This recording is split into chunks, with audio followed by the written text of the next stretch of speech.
देख लेते हैं अमेजोन वर्चुअल प्राइवेट क्लाउड को, ज़रा क्विक गो थ्रू कर लेते हैं हम। इस टॉपिक को आज ख़त्म करते हैं। तो अमेजोन वर्चुअल प्राइवेट क्लाउड एक कस्टम डिफाइंड का मतलब है आपकी रिक्वायरमेंट के हिसाब से एक वर्चुअल नेटवर्क AWS क्लाउड पे क्रिएट हो जाता है।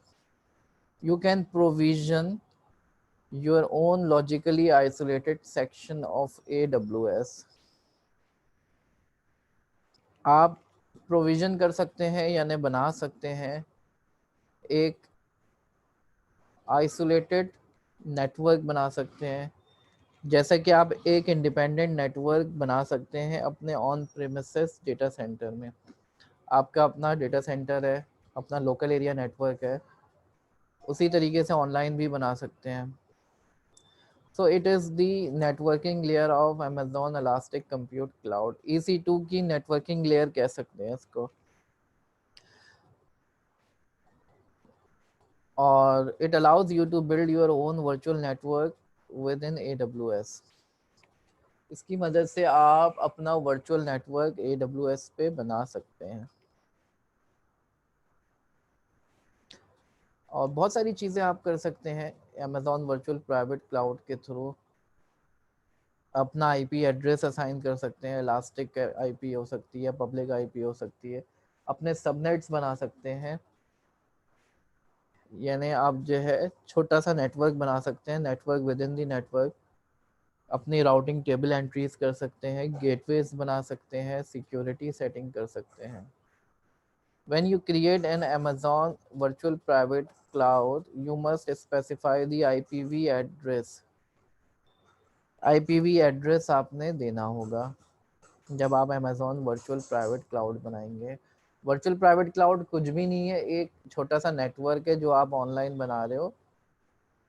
ठीक है, आपको आईपी एड्रेसेस देने पड़ेंगे, आपको कोई आईपी का ब्लॉक लेना पड़ेगा जिसमें बहुत सारे आईपीज होंगे जो कि आप अपने कंप्यूटर्स को असाइन करोगे। जैसे कि 10.0.0.0/16। तो इसमें से शुरू की 16 बिट्स फिक्स होंगी, आखिर की 16 बिट्स के वेरिएशन से आप 2⁻16 कंप्यूटर्स का नेटवर्क बना सकते हो। जब आप वीपीसी बनाते हो तो आप ये आईपी एड्रेस की रेंज सेलेक्ट करते हो, फिर ये चेंज नहीं हो सकती है। तो एड्रेस की जो रेंज है वो /16 है, तो 32 बिट का आईपी एड्रेस होता है हमारा। अगर देखें हम तो ये आपका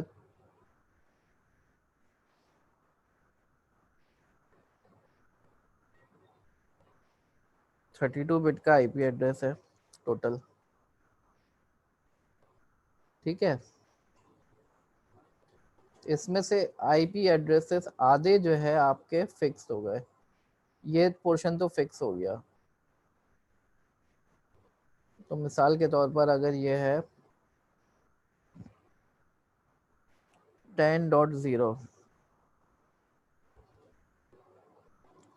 10.0 हो गया फिक्स्ड।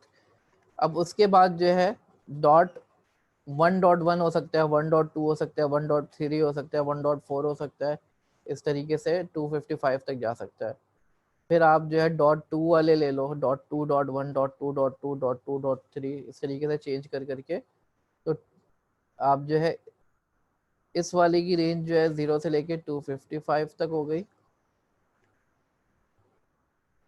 ठीक है,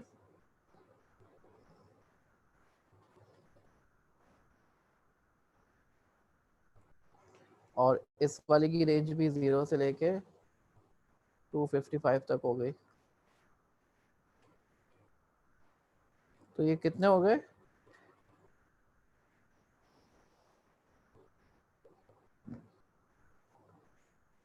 दोनों में आप वेरिएशन ला के मुख्तलिफ आईपी एड्रेस बना सकते हो। तो ये 256 पहले वाले के कॉम्बिनेशन हैं और दूसरे वाले की भी 256 है, दोनों मल्टीप्लाई हो जाएंगे।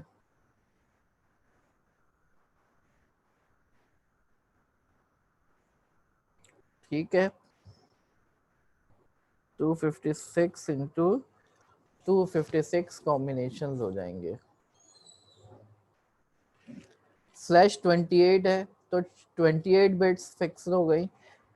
अगर /28 है तो ये जो 32 बिट का ब्लॉक है आईपी का एड्रेस है, उसमें से शुरू की 28 को आपने फिक्स कर दिया।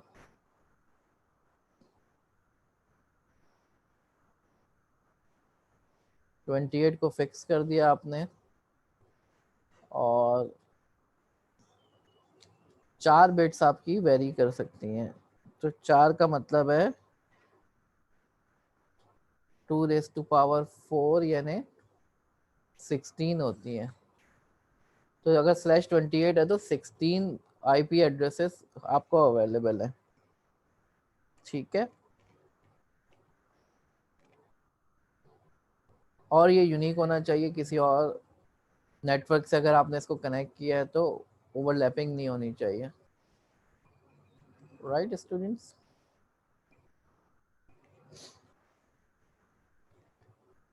EC2 क्लासिक जो था, पहले अमेजोन वेब सर्विसेज AWS में फ्लैट नेटवर्क होता था, उसमें VPC नहीं होता था। 2013 के बाद जो है EC2 VPC आ गया। अब आप वर्चुअल प्राइवेट क्लाउड बना सकते हैं। ठीक है,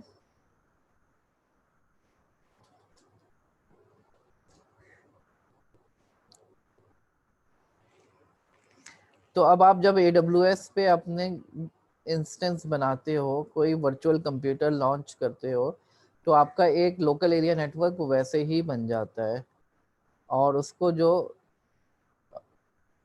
ब्लॉक मिलता है 172.31.0.0./16, ठीक है, ये आपको जो है रेंज मिल जाती है। 172.31 तो फिक्स्ड हो गया, फिर .0.1 0.2 एंड सो ऑन।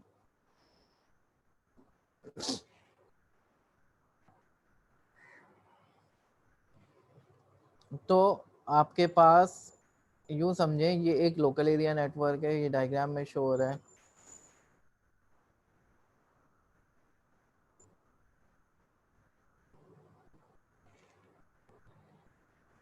ये एक नेटवर्क है, ये एक नेटवर्क बन गया आपका, ये दूसरा नेटवर्क बन गया। अब आप लोगों को पता है with in the network communication के लिए कोई राउटर चाहिए होगा, एक नेटवर्क से दूसरे नेटवर्क पर बात करने के लिए, तो आप राउटर भी कॉन्फ़िगर कर सकते हो। तो राउटिंग टेबल में एंट्री आप बताओगे कि 10.0.0.0/16 यानी 10.0 पे अगर कोई रिक्वेस्ट आएगी तो आपके नेटवर्क पे फॉरवर्ड होनी चाहिए। ठीक है, ये राउटिंग की बात हो गई।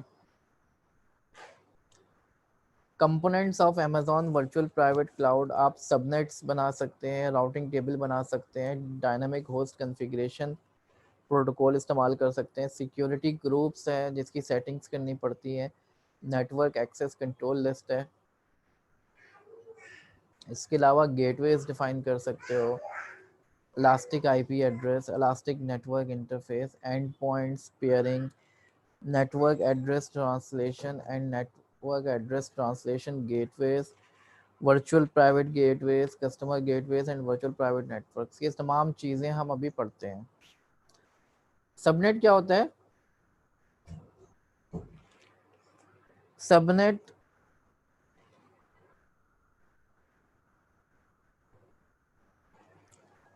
एक सेगमेंट होता है आपके नेटवर्क का। नेटवर्क के अंदर आप नेटवर्क बना सकते हो, जिसके अंदर आप जो है EC2 के इंस्टेंसेस लॉन्च कर सकते हो। जी, कह सकते हैं स्मॉलर नेटवर्क। कामरान आप सही कह रहे हैं। ठीक है, उसमें आप डेटाबेस चला सकते हो, कुछ भी चला सकते हो, और एक छोटा सा लोकल एरिया नेटवर्क है सबनेट भी ना, तो /28 का बना सकते हो, स्मॉलेस्ट 16 कंप्यूटर का बना सकते हो, बड़ा तो है आप /16 यानी 65,000 कंप्यूटर्स का बना सकते हो। अच्छा ये याद रखिएगा कि AWS जो है शुरू की 4 IPs आपके सबनेट की और आखिर की IP एड्रेस को फिक्स सकते हैं, तो 5 तो आपके पास से चले जाएंगे, तो 16 में से 11 आपको अवेलेबल होंगे /28 के केस में। ठीक है, तो यहाँ पे अगर पिछली डायग्राम में अगर आप देखो,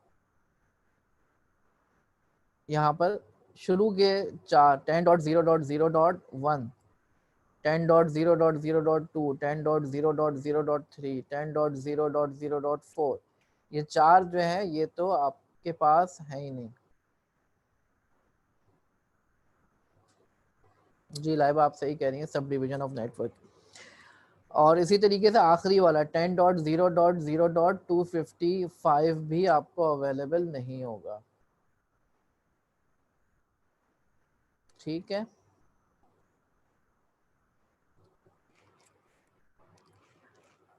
अब आप Amazon वर्चुअल प्राइवेट क्लाउड बनाया आपने, एक लोकल एरिया नेटवर्क बनाया, उसके अंदर मजीद सबनेट्स बना सकते हो, मजीद छोटे नेटवर्क्स बना सकते हो।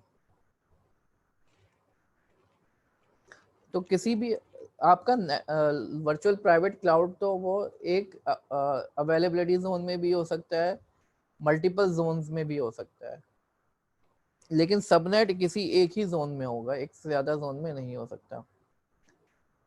Types of subnets can be classified as public, private or VPN only. Public subnet होगा तो सबनेट का जो भी ट्रैफिक है अगर उसको बाहर जाना होगा तो वो इंटरनेट गेटवे के थ्रू जाएगा, Amazon के VPCs गेटवे के थ्रू जाएगा। प्राइवेट सबनेट है तो इंटरनल ट्रैफिक रहेगा, बाहर नहीं जा सकता।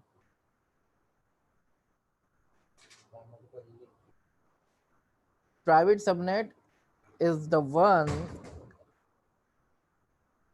in which the associated routing table does not direct the subnet's traffic to Amazon VP's internet gateway। फिर हमारे पास VPN ओनली सबनेट भी होता है,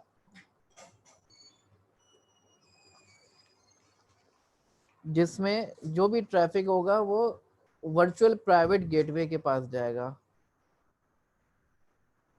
ठीक है, virtual private gateway VPN subnet होगा, VPN ओनली सबनेट होगा तो वर्चुअल प्राइवेट गेटवे के थ्रू जाएगा। अब ये होते क्या है गेटवे, अभी मैं एक्सप्लेन करता हूँ।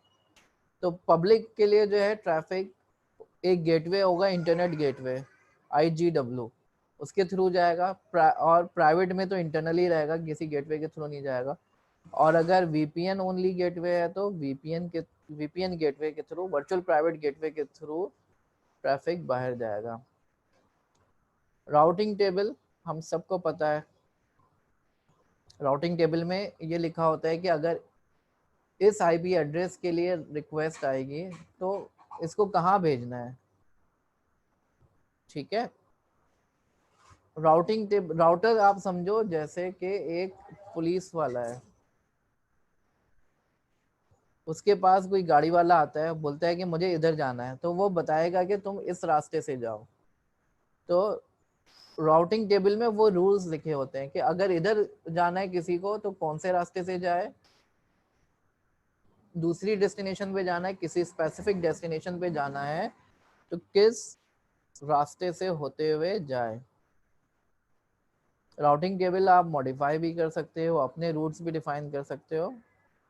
आप बता सकते हो कौन से सबनेट्स पब्लिक है, पब्लिक का मतलब है बाहर से एक्सेसिबल है, उसके लिए आपके पास इंटरनेट गेटवे होगा जिसके थ्रू वो बाहर जा सकता है। और प्राइवेट है तो कोई गेटवे के थ्रू नहीं जाएगा। हर राउटिंग टेबल में एक डिफॉल्ट रूट होगा, लोकल रूट, जिसके थ्रू आपस में कम्युनिकेट कर रहे होंगे वो। इस राउट को कभी भी नहीं छेड़ना चाहिए। इंटरनल कम्युनिकेशन के लिए ये रूट डिफाइन है। तो points to remember, your virtual private cloud has an implicit router. Your VPC automatically comes with a main route table that you can modify. आप जो वर्चुअल प्राइवेट क्लाउड के अंदर आप एक राउटिंग टेबल है जिसको आप चेंज भी कर सकते हैं, मजीद रूट्स भी डिफाइन कर सकते हैं, ठीक है, मजीद टेबल्स भी डिफाइन कर सकते हैं, कस्टम टेबल डिफाइन कर सकते हैं and so on. Routing table में होता क्या है, डेस्टिनेशन होता है कि इधर जाना है तो टारगेट क्या रखना है, कैसे जाना है। इस फॉर एग्जांपल अगर किसी को गुलबर्ग जाना है तो कौन से रास्ते से जाए, लेफ्ट जाए राइट जाए। इसी तरीके से राउटर से 4 रास्ते निकल रहे होंगे, 4 अलग अलग नेटवर्क से कनेक्टेड है, मिसाल के तौर पर वो राउटर से कई रास्ते निकल रहे होंगे, कई नेटवर्क से कनेक्टेड है। तो अगर उसको किसी डेस्टिनेशन पे पहुंचना है तो वो किसी नेटवर्क से होते हुए गुजरेगा, कौन से नेटवर्क से होते हुए गुजरेगा, ये हम राउटिंग टेबल के अंदर बताते हैं कि राउटर को अगर ये रिक्वेस्ट आए कि अगर उसको फॉर एग्जांपल अमेरिका के किसी कंप्यूटर पे जाना है तो वो किस रास्ते से होते हुए जाएगा। इंटरनेट गेटवे क्या होता है, internet gateway is a horizontally scaled redundant and